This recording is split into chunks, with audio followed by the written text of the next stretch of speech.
Welcome to track 101 for the second talk of the day and of DEF CON 24. And the talk is Maelstrom. Are you playing with a full deck? Using an attack lifecycle game to educate, demonstrate, and evangelize. And my name's Shane Steiger. So who am I? I've been messing with computers in some way, shape, or form since 1989. A few friends and I found out that a local university's computer lab, they did not check IDs at the door. So we went in and messed around with computers for playing around with tin and Pine and YTalk, and then later on, Lynx and MUDs. How many people remember Lynx? Yeah, that's the internet didn't suck back then as much. So then I spent 8 years working to secure SCADA and ICS systems throughout a large food manufacturer. And that was an interesting job. Got to know recipes of some food products that are made on kitchen tables today. But at the same time, I started law school, so please don't hold that against me. But then I spent 6 years building out a functional security program role within a large pharmaceutical distributor. And now currently work as a chief endpoint security architect for a large tech company, building out cyber resiliency techniques within the endpoint space, the desirable capabilities. And as I said here, don't hold the law thing against me, but I'm more of a geek anyway. So that leads me into my disclaimers. The first one, I know this sucks. I have to read them off though. The first one's an employer one. The views and opinions are purely my own, based on time in the industry and experience. They don't necessarily reflect the views, positions, or policies of my employers. This presentation and discussion is not intended to give legal advice nor form any kind of attorney-client privilege. I'm not your attorney, and some of the things you might find interesting may require consultation with your own attorney, and that is not me. So what is this really about? It's about, it was an unexpected journey for me to a cyber attack lifecycle game. When I first started looking at what I needed to do for certain projects, I became somewhat frustrated with what people traditionally do. And so therefore I started looking for different strategies beyond just the typical normal project management type strategies. And that research took me on a journey. And that journey, I was going to share with you guys a little bit and share with you the research, some really cool stuff, and then share how I tripped into actually developing the game, Maelstrom. So the first part of the journey was really, as I said, a strategy journey. From a past life, I was asked by a CIO, do they win? And in his context, it was, does the attacker win? And I was completely out of context as to what he was asking me, so I didn't know if the next words out of my mouth would be career limiting or not. So, I took that and found out later on he was actually interviewing for jobs, so it was kind of like he was stealing some of the questions or answers. And, it was a question that really struck me. A CIO asking that question, do they win? It was an assumption almost.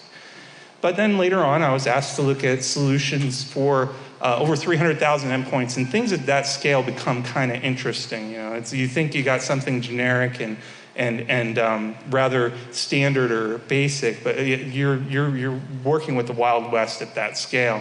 And what I did is, like most folks, I put together a bunch of requirements, a bunch of Visios, a bunch of PowerPoints, and ended up with a nice heat map for people to look at and maybe make choices. And it didn't make strategic sense.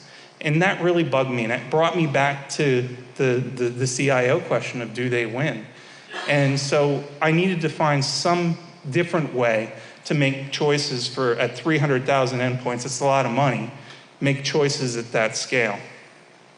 So in a previous life, I had been working in the Defender space, and at that time I was really looking and following the OODA loop as an analogy.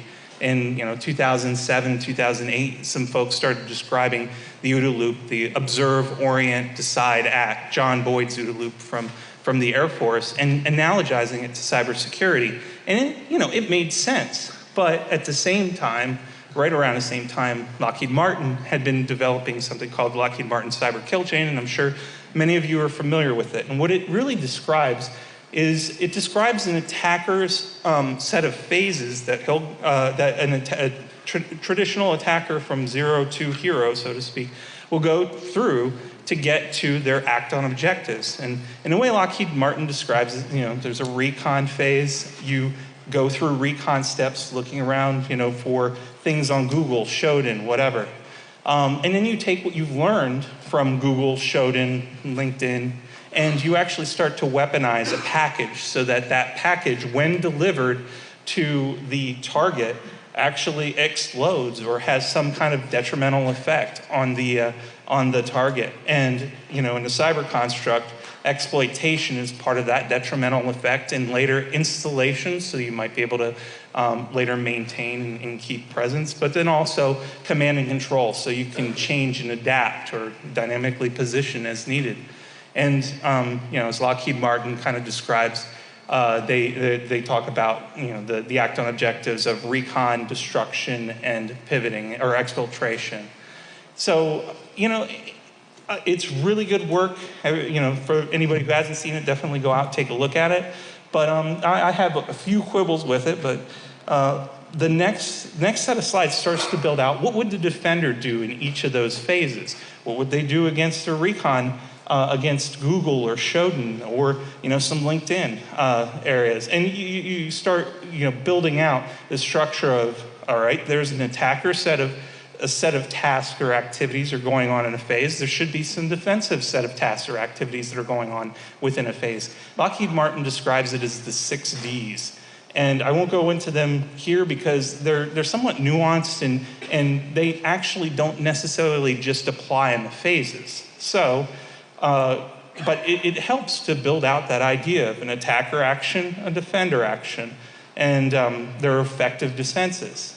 But there's one other point that I have, kind of with the Lockheed Martin kill chain. It's somewhat of a misnomer because I've had this with companies that I've worked with in the past, trying to communicate with them about, hey, I'd like a product that actually works as a defensive product in the weaponization stage and in the recon stage. How do I do that?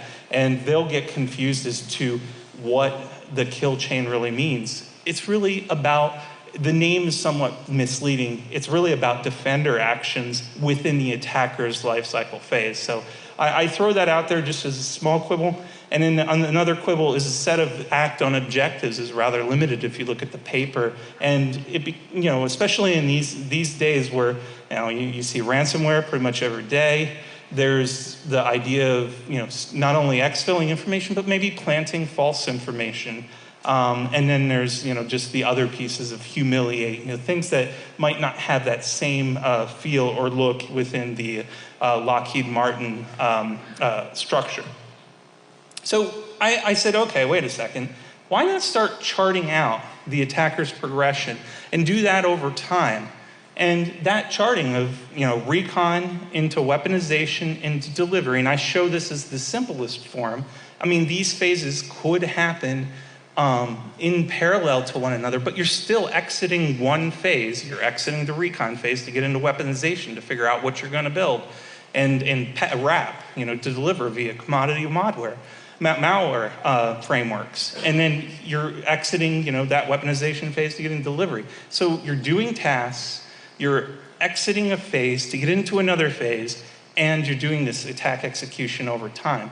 What does this look like to folks? It looks like a Gantt chart or a project plan. And as a result, I throw out this concept of, hey, it makes sense. It does. The campaigns that you see are largely organized. Even the guys who are not as maybe not state actors, maybe just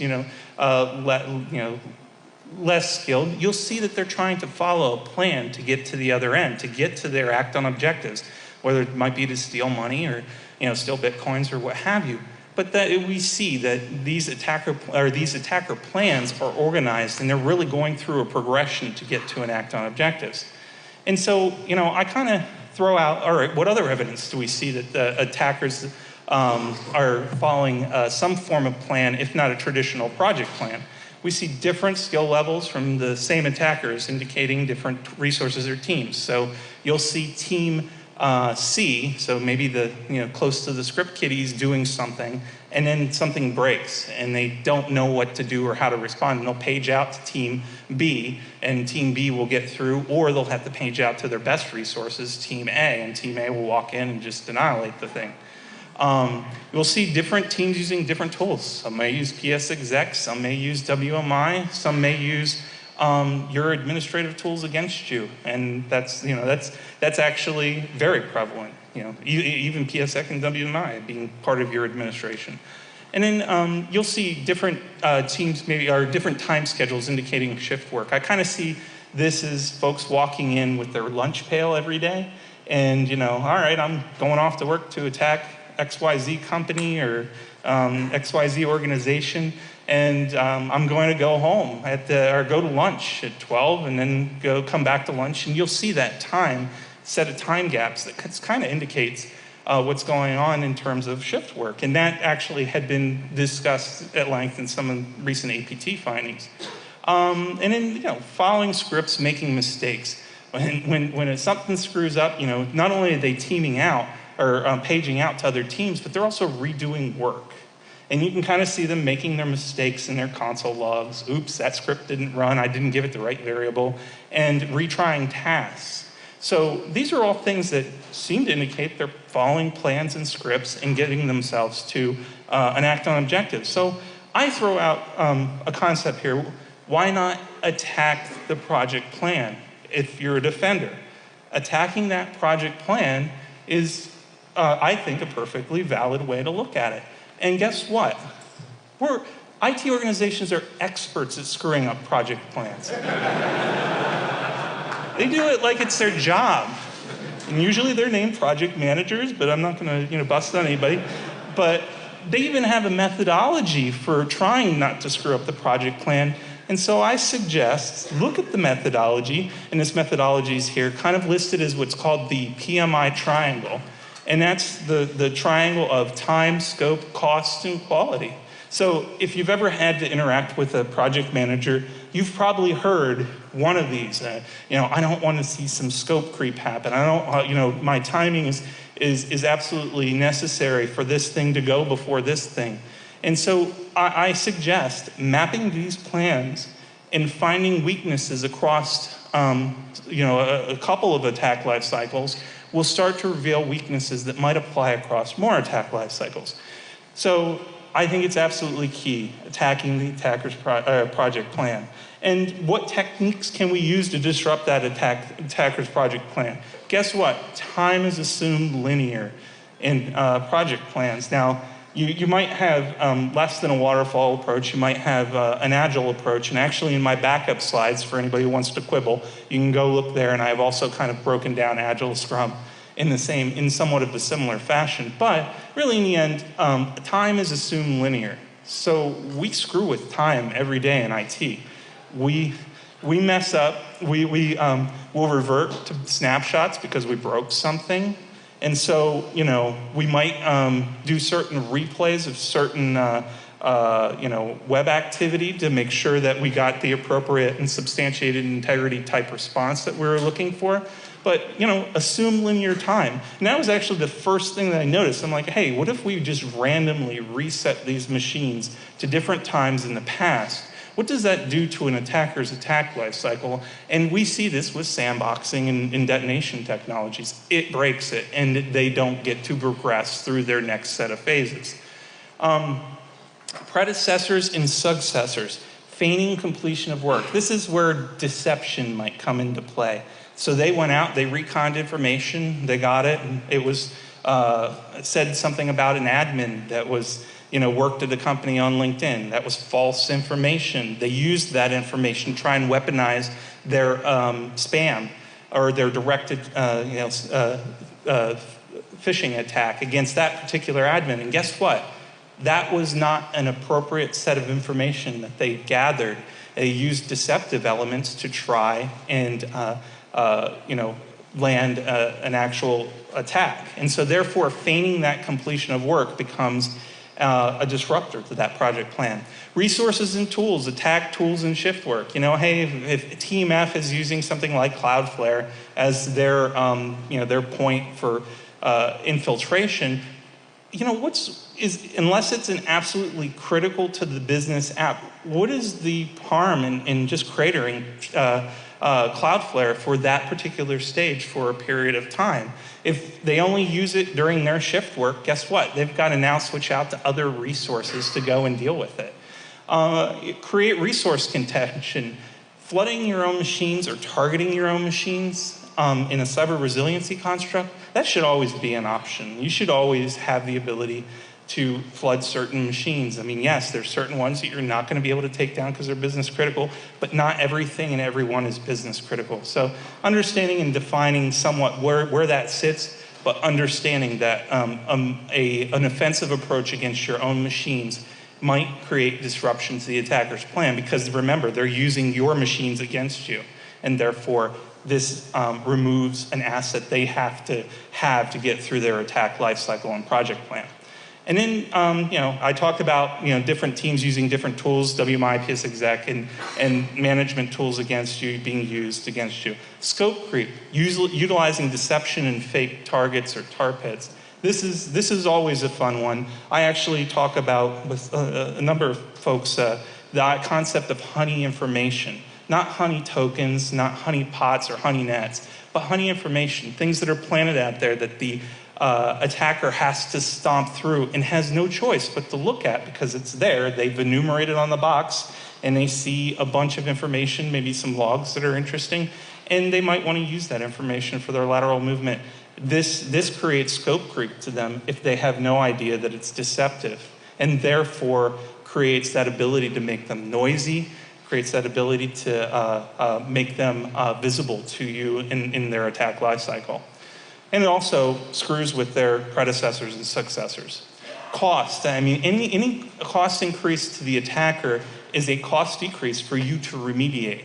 And that's something to keep in mind. If you start increasing cost, even minimally, even though some of these methods might not be 100% effective, they eventually get in, you're still increasing cost to the attacker and thereby increasing the OODA loop time that they might have to go through, and therefore you might get inside what is called their OODA loop to make a decision faster than they did.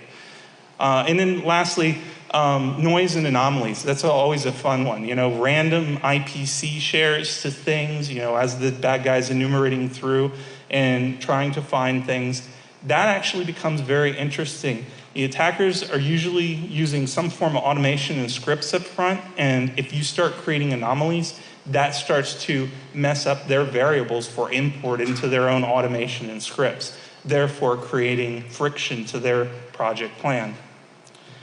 So what would that look like? Just visually, I just draw it up. Maybe they're at command and control, and you've just snapshotted the machine back to an older version. Guess what? They have to go all the way through exploit again because they've now toasted the snapshot back to a previous version has now toasted their ability to go from exploit to install and back to command and control. That sets them back in time, or they're sitting at install and the virtual machine might blow back to a point where they have to redeliver again that same spam message or that same phishing message to get the admin to open. So that's just one visual, the same type of visual for tool unavailability. That same concept of, hey, you have to exit one phase to get to another, you have to progress through one phase to get to the next phase. And that same concept for maybe an orchestrated set of false targets, that deception space again, and creating a path for the bad guy. So, all right. So what I did is I sat down and just, in Excel, started plotting out a bunch of attack patterns that have been seen in the past. And I did it by phase. I said, hey, this time frame, the successors and the predecessors, the tools and the resources we're guessing that the particular attackers are using, and then the time frame in which they're doing it. That time frame is actually rather key, because if you can do something in a phase quicker than they do, you win. So going through and completely mapping out a few actual live attack patterns, and doing so in terms of the cyber resiliency engineering framework by MITRE. And that was something I was buried in at the time quite a bit for cyber resiliency at the Endpoint, and as a result, I was looking at those cyber resiliency techniques, which are really the money that I started to frame these maps into. So as a result, I mapped out this one. You're not going to be able to see it. It's an attack pattern, but really you just kind of see, hey, the general, hey, this is what the entire attack pattern might look like over time for each phase, and mapping it out. I actually mapped out close to 10 in conjunction with some other folks, mapped out Axiom, Cleaver, Dark Hotel, Fin4, Zero to Hero scenario, SAPU for all scenario, stuck on your DC, things you might seen in past lives, or open your dir in this case. So I mapped out a bunch of them, and it was kind of interesting. I noticed something is that you could start to build out, okay, well, these are a category of the actual techniques that you can use per phase, and you can mix and match them, obviously. I mean, why wouldn't you do that? Start to mix and match them so that maybe, when you recon phase, you got your exploratory phishing attack, your port scans, your Google showed in search. You might use a different one for another attack pattern. And if you light them up, you're essentially lighting up a path to the act on objectives for this particular attacker. And right here, I just show 3 examples per phase. So that meant, hey, I got to get some more. So grep more attack research catalog techniques. And so that's what I did. I went out and looked for some, attack techniques that, were research-based. And of course, I found MITRE's CAPEC, Common Attack Patterns and Enumeration Catalog. But for anybody who's gone out there and looked at it, at the time when I started looking at it, probably about 4 or 5 years ago, 3 or 4 years ago, I guess it was, there were 400 techniques at that time. There are now over 504. And so it became slightly unmanageable. Yes, I could go and map and start throwing in to potentially each phase, those techniques. But I realized something. Wait a second. I tripped across this other framework that was just coming out as public work, and that was MITRE's attack framework, adversarial tactics, techniques, and common knowledge. And that had 68 techniques at the time, and this was in late 2014, early 2015. I'm like, hey, that's a lot more manageable. Plus, it's relatively mapped to an attack lifecycle. And I said, hey, that actually works a lot better. So I got an attack lifecycle from something like Lockheed Martin, and I can map these attack tools techniques straight to the attack lifecycle right there. Therefore, it was a win for me. So what does that look like? At the time when I started really building out my work, it looked like this around 2015. I started in February, really hammering on it, and then it changed just a little bit.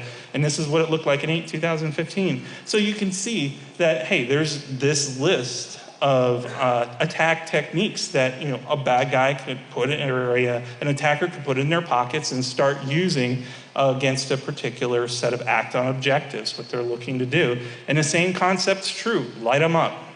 Essentially build your path to the end game. And that really made sense to me, and it made logical sense. Plus, it was research based. But the problem is, I still had some things going on at the same time, and that was the attack research was actually changing a little bit. So the stuff you see in 2015 was 68. The stuff you see in 10 of 2015 started to build out where there were some gaps, and it became 101. And this is hot off the presses. It was just released, and it's absolutely awesome. I suggest you guys go out and take a look at it. It was released 7/28/2016, and that's the latest list. And it ties back to things like CAPEC. It actually shows things that other companies would show as public knowledge for, attackers, their actual tools and techniques, what tools are used by a particular set of threat actors. This is all tied into this framework now. But, back to the regularly scheduled program here. This was cool stuff, and this is what I was using as my build out to the initial attack patterns. But that question of do they win in my old CIO's life came up. I'm sorry, this is a list that kind of breaks it out too. But that question of do they win, that became kind of interesting. I said, well, guess what? I have all these attack patterns listed out, research-based. Why not take somewhat of a, kind of a magic card approach of, if you have something that's pretty effective as an attack technique, what are the defensive techniques? Even if they aren't as effective, what are some of them that you can use against each and every technique in the attack tool bag? And what it became was, hey, something like new service, what would you do? You would maybe whitelist services so that they couldn't start, if it was a bad news service. Or you might blacklist certain services that that particular attacker is using. You might do service start failures and dependencies. So I started listing out this set of complementary to the attack research techniques. So it became a set of defender techniques. And there were, as I said, multiple levels of efficacy from good to really good to maybe not so good. But the thing I noticed is, hey, some of these techniques appear most often. And they appeared most often across the attack lifecycle. Then that really started to resonate. I'm like, well, if I invest in a particular set of attack technique or defensive techniques like time disruption, I get the most effect across the attack lifecycle. Deception, I get this enormous amount of effect across the attack lifecycle. So things like targets like time, scope creep, and predecessors or successors as defense became a really key understanding and saying, if I invest here, I'm going to have to invest less in my defenses across the entire life cycle, being a strategy play. And then some of the strategies had like little payoff, but high investments. So, in some cases, if you look at analytic monitoring, maybe your big data lakes and trying to find that needle in a haystack, that's a hell of a lot of money. You're putting in quite a bit of money, quite a bit of time, quite a bit of effort to go and find that needle in a haystack. This, when mapped out across the attack lifecycle, only showed detective and potentially preventative value throughout certain phases, not as effective as the ones that I previously noticed. So it started to make sense, and it made sense in terms of what I was kind of buried in. I was buried in the resiliency engineering framework, and I was buried in looking at something that was put out called the industry perspective of cyber resiliency, actually applying it to industries and what industries have done to apply it within their own organizations. So it started to validate a set of work that I was already chasing and made sense. But I noticed something more, and I see, you can kind of see the lead up. I got an attacker deck, I got a defender deck, I got a progressive board based on Lockheed Martin's attack lifecycle. Maybe I have a game. So I started a mock-up. And I didn't know I was going to get to this, but that's, once I saw all those pieces, I said, all right, let's go back to the, geek days of Magic, which I may or may not have played once or twice. And I started going, hey, where can I build these card decks? And I found a place that I could build them, and I defined the attacker as red and the defender as blue, just as a convention, and started a mock-up. And I also put together a board. And you'll notice that this board, I first thought about the Lockheed Martin attack lifecycle, or whatever attack lifecycle you might want, as a potential Candyland type setup. But then I realized, wait a second, this is really kind of like a give and take between the attacker and defender, because they don't always win, defenders don't always win. So it is a true give and take, and therefore create that board kind of in a wu-wei approach, give-take approach, or in a kind of a vortex approach. And that's also how it got the name Maelstrom. But as you can see, it's going from reconnaissance and all the way in through to act on objectives.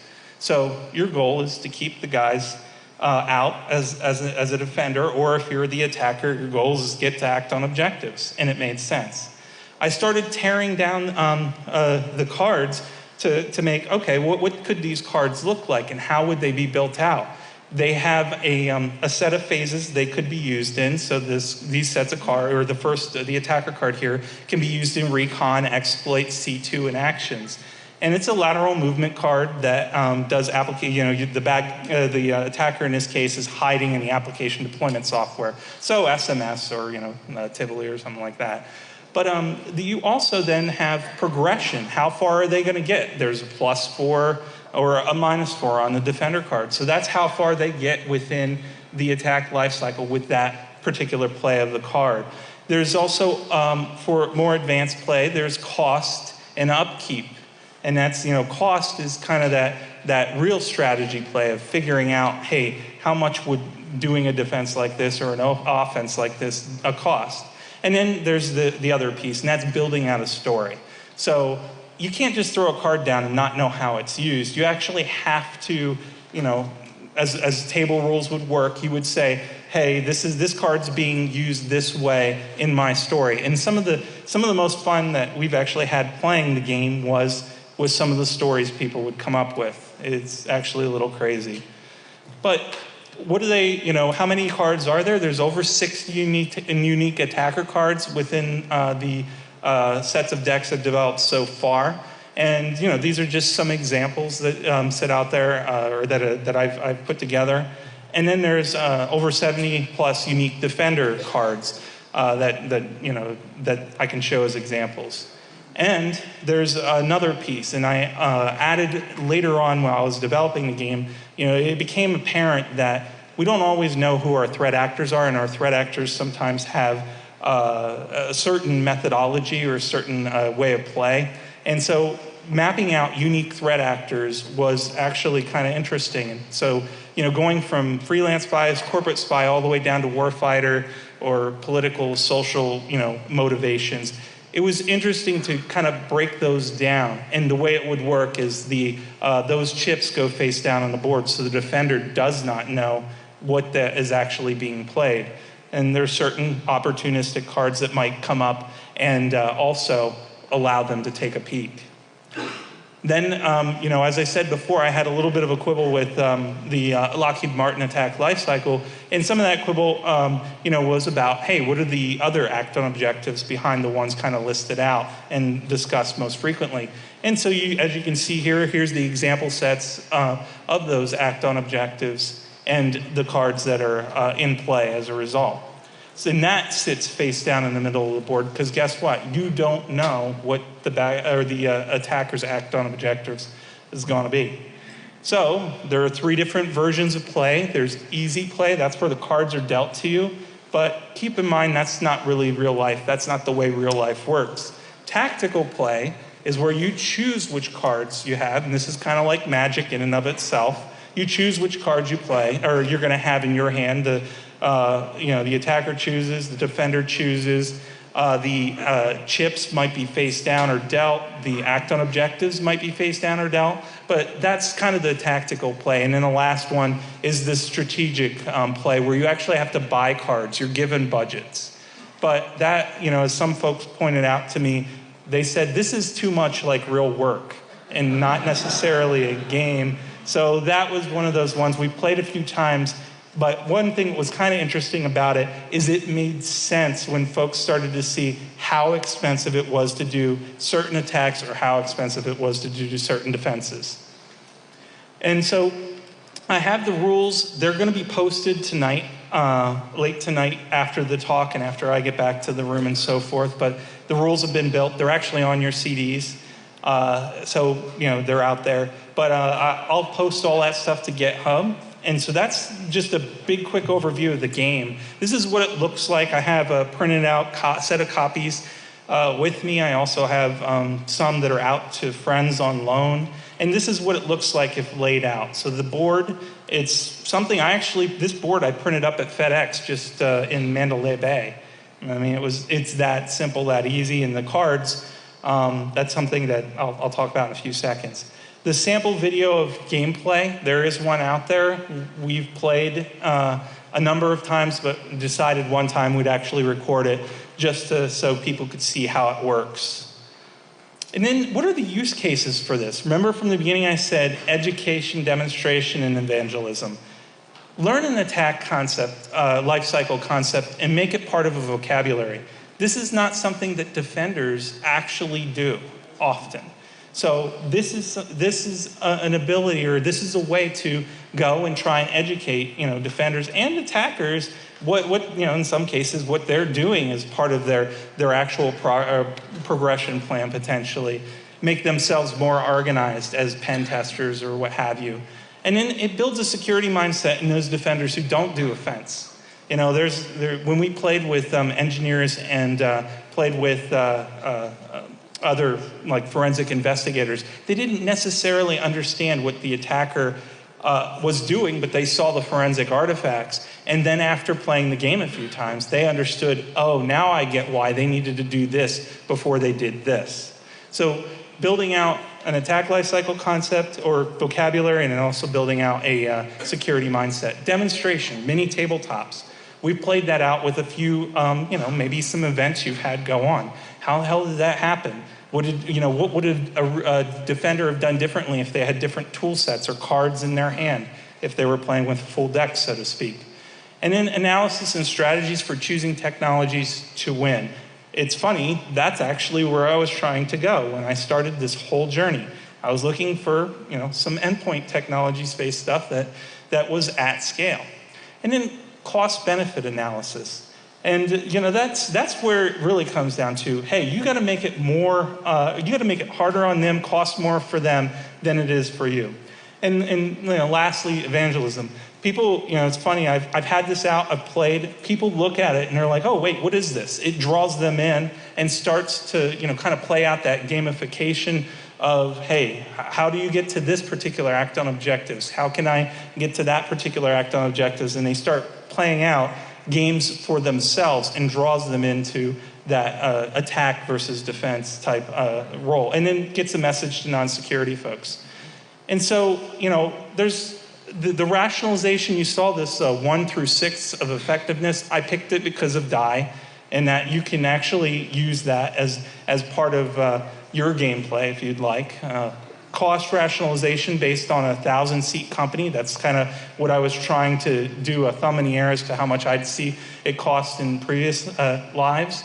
And then there were prior art. There's Hacker, Hacker 2, Control Alt Hack, Elevation of Privilege. I mean, some of these things are given away, but many of these things are actually more offensive than defensive.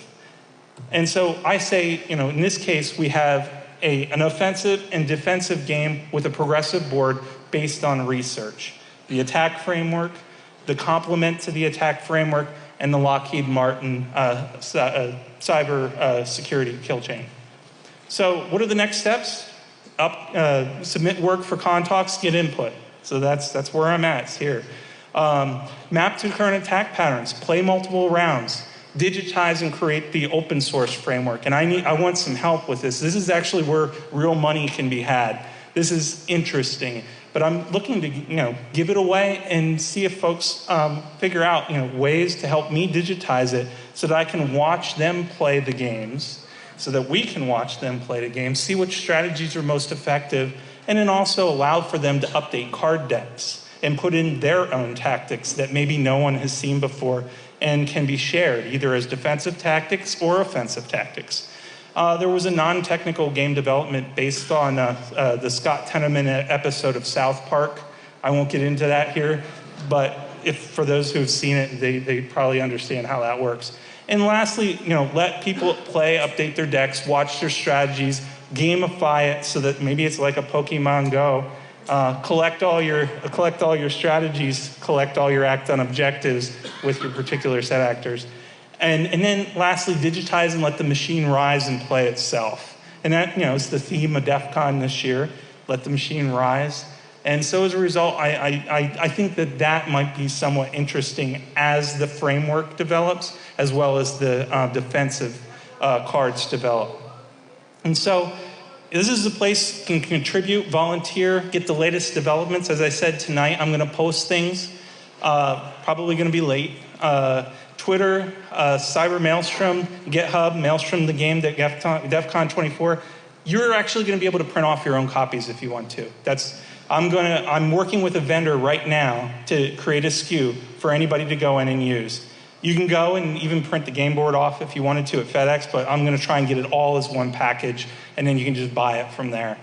Adding cards, if you want to suggest cards, I suggest using Twitter for peer review, crowdsource it, so to speak, for people to knock it down or raise it up. And then, watch GitHub and Twitter for the digitized versions, and contact Twitter to volunteer to help.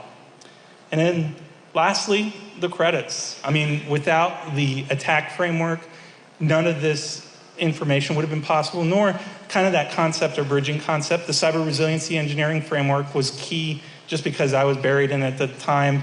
Obviously, Lockheed Martin, Killchain, and then these folks here who have graciously donated a lot of time and energy and fun to play the game, play it multiple times, and see what things can be done to contribute to the community. So that's what I have.